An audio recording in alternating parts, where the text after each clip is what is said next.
Ya, di sini saya akan memperagakan cara memasang RAM pada laptop. Ya, ini kita akan mengecek tentang RAM yang ada di laptop kita. Pertama, kita buka Text Manager. Setelah itu, klik Performance, klik Memory. Nah, di sini kita dapat mengetahui laptop kita jenis RAM-nya apa ya, DDR3 atau DDR4. Di sini kita lihat RAM laptop ini adalah DDR3. Ini sebanyak 4 GB. Ini adalah RAM bawaan ya. Setelah ini baru kita ke proses pergantian RAM. Ya, di sini alat-alatnya adalah yang pertama tentu ada laptop ya.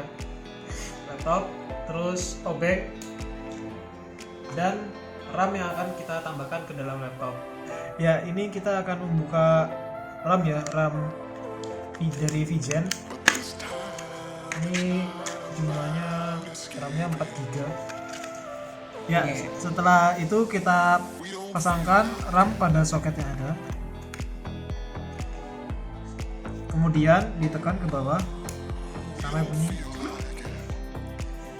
Setelah itu proses pemasangan RAM telah selesai. Kemudian kita lakukan penutupan casing.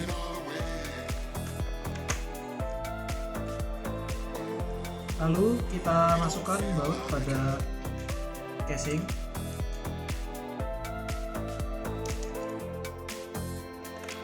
Ya, di sini saya akan mengecek kembali apakah RAM-nya telah terpasang atau tidak.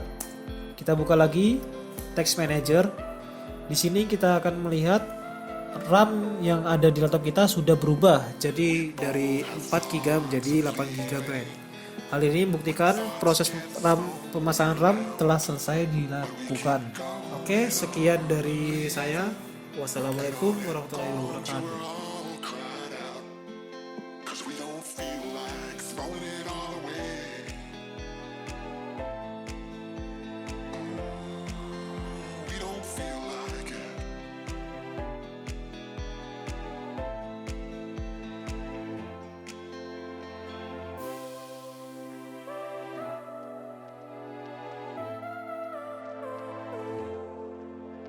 This time it's not about escaping.